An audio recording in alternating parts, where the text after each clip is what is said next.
18 ದಿನ ಬಾಹ್ಯಾಕಾಶದಲ್ಲಿ ವಾಸ, ವಿವಿಧ ಅಧ್ಯಯನ.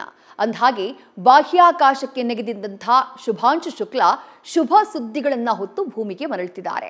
ಗಗನಯಾತ್ರಿಗಳಿಗೆ ಅಂತಾರಾಷ್ಟ್ರೀಯ ಬಾಹ್ಯಾಕಾಶ ನಿಲ್ದಾಣದಲ್ಲಿ ಭಾವನಾತ್ಮಕ ಬೀಳ್ಕೊಡುಗೆ ಸಿಕ್ಕಿದ್ದು, ನಾಳೆ ಕ್ಯಾಲಿಫೋರ್ನಿಯಾ ಕರಾವಳಿಯಲ್ಲಿ ಲ್ಯಾಂಡ್ ಆಗಲಿದ್ದಾರೆ. ಈ ಮೂಲಕ ಶುಭಾಂಶು ಶುಕ್ಲಾ ಭಾರತದ ಅಂತರಿಕ್ಷ ಕ್ಷೇತ್ರದಲ್ಲಿ ಶುಕ್ರದಿಸೆಯಾಗಿದ್ದಾರೆ.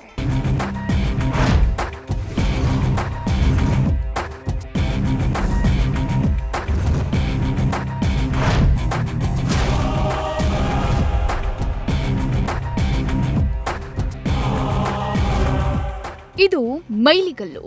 ಬಾಹ್ಯಾಕಾಶ ಚರಿತ್ರೆಯಲ್ಲಿ ಭಾರತ ಸ್ಥಾಪಿಸಿದ ಮೈಲಿಗಲ್ಲು. 4 ದಶಕಗಳ ಬಳಿಕ ಅಂತರಿಕ್ಷದಲ್ಲಿ ಶುಭಾರಂಭದ ಹೆಜ್ಜೆ ಗುರುತು ಮೂಡಿದೆ. ನಾಳೆಯ ಆ ಶುಭ ಐತಿಹಾಸಿಕ ಕ್ಷಣಕ್ಕೆ ಇಡೀ ವಿಶ್ವ ಸಾಕ್ಷಿಯಾಗ್ತಿದೆ. ನಭದಿಂದ ಭೂಮಿಗೆ ಮರಳುತ್ತಿರುವ ಶುಭ ಸಮಾಚಾರ ಬಿತ್ತರವಾಗ್ತಿದೆ. ಶುಭಾಂಶು ಶುಕ್ಲಾ ಮರಳಿ ಮಣ್ಣಿಗೆ ಆಗಮಿಸುತ್ತಿದ್ದಾರೆ.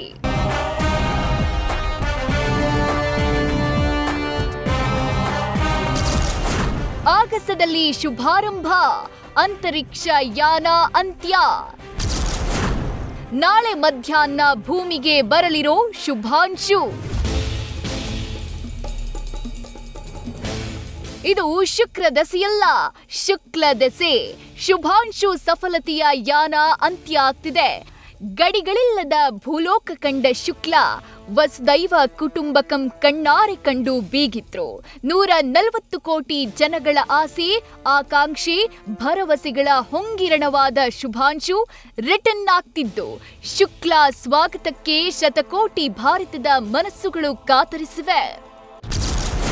ಇವತ್ತು ಐಎಸ್ಎಸ್ನಿಂದ ಭೂಮಿಯತ್ತ ಶುಭಾಂಶು ಶುಕ್ಲಾ ಯಾನ ಆರಂಭವಾಗಲಿದೆ. ಶುಭಾಂಶು ಶುಕ್ಲಾ ಸೇರಿ 4 ಗಗನಯಾನಿಗಳು ಮಣ್ಣಿನತ್ತ ಮರಳುತ್ತಿದ್ದಾರೆ. ಮಧ್ಯಾಹ್ನ 2:25ಕ್ಕೆ ಡ್ರ್ಯಾಗನ್ ಬಾಹ್ಯಾಕಾಶ ನೌಕೆಗೆ ಪ್ರವೇಶ ಆಗಲಿದ್ದು, ಸಂಜೆ 4:35ಕ್ಕೆ ಭೂಮಿಯತ್ತ ಯಾತ್ರೆ ಶುರುವಾಗಲಿದೆ. ನಾಳೆ ಮಧ್ಯಾಹ್ನ 3 ಗಂಟೆಗೆ ನೌಕೆ ಲ್ಯಾಂಡ್ ಆಗುವ ಸಾಧ್ಯತೆ ಇದೆ. ಅಮೆರಿಕಾದ ಕ್ಯಾಲಿಫೋರ್ನಿಯಾ ಕರಾವಳಿಯಲ್ಲಿ ಗಗನಯಾತ್ರಿಗಳು ಸ್ಪ್ಲಾಶ್ ಲ್ಯಾಂಡ್ ಆಗ್ತಿದ್ದಾರೆ. ಆಕ್ಸಿಯೋಮ್ 4 ಮಿಷನ್ ಭಾಗವಾಗಿ ಐಎಸ್ಎಸ್ ತೆರಳಿದ್ದ ಗಗನಯಾತ್ರಿಗಳು ನಾಳೆ ವಾಪಸ್ ಆಗ್ತಿದ್ದಾರೆ. ಭಾರತದ ಶುಭಾಂಶು ಶುಕ್ಲಾ ಅಮೆರಿಕಾದ ಪೆಗ್ಗಿ ವಿಟ್ಸನ್, ಪೋಲ್ಯಾಂಡ್ನ ಉಜ್ಜಾನ್ಸಿ, ಹಂಗೇರಿಯ ಟಿಬೋರ್ ಕಾಪುಗೆ ನಿನ್ನೆ ಐಎಸ್ಎಸ್ನಲ್ಲಿ ಔಪಚಾರಿಕವಾಗಿ ಬೀಳ್ಕೊಡುಗೆ ಸಿಕ್ಕಿದೆ.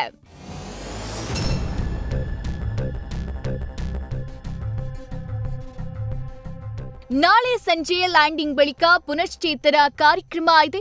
ಭೂಮಿಯ ಗುರುತ್ವಾಕರ್ಷಣೆಗೆ ಹೊಂದಿಕೊಳ್ಳಲು ಅನುವಾಗುವಂತೆ 7 ದಿನಗಳ ಪುನಶ್ಚೇತನಕ್ಕೆ ಒಳಪಡಿಸಲಿದ್ದಾರೆ.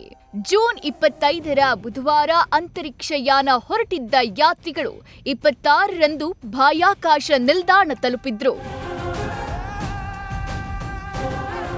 Chandramohan, national desk, news first. News first ನಿರ್ಭೀತಿಯಿಂದ ನಿಮ್ಮ ಪರವಾಗಿ.